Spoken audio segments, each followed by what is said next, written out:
contribution facilitated the US-Taliban peace agreement. The Afghan parties must seize historic opportunity, work together constructively and secure an inclusive, broad-based and comprehensive political settlement through intra-Afghan negotiations.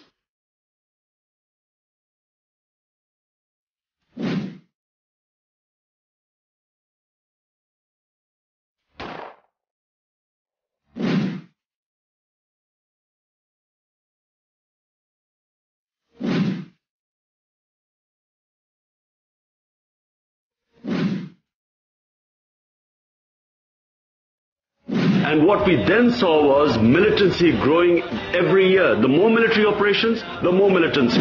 Let me just be clear. There is no military solution, which is what I've been saying for a long time. And once the Afghans get together, they will find a solution. There is no military solution, neither in Afghanistan or in Pakistan. Each time I tried to tell them that to have a political settlement, I ended up being branded as Taliban Khan.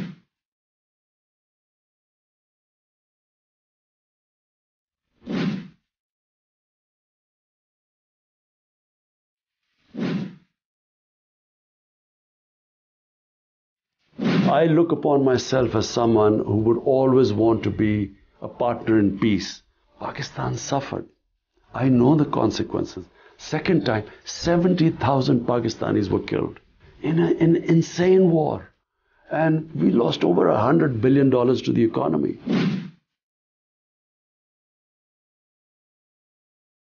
Previously, Pakistan army was supposedly fighting for the US, this war on terror, but the US did not think we were doing enough. This time, the Pakistan state, our security forces, the United States, all of us are on the same page.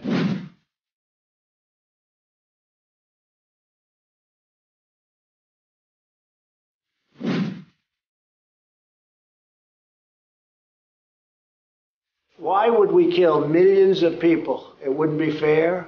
In terms of humanity, it wouldn't be fair. So we're doing very well, and I think that Pakistan is going to be a big help.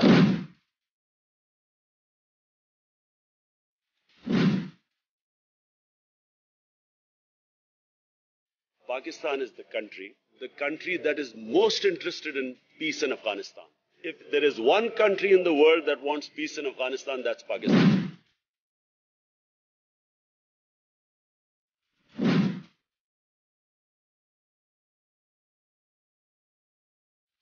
Peace and stability in Afghanistan will open new opportunities for development and regional connectivity.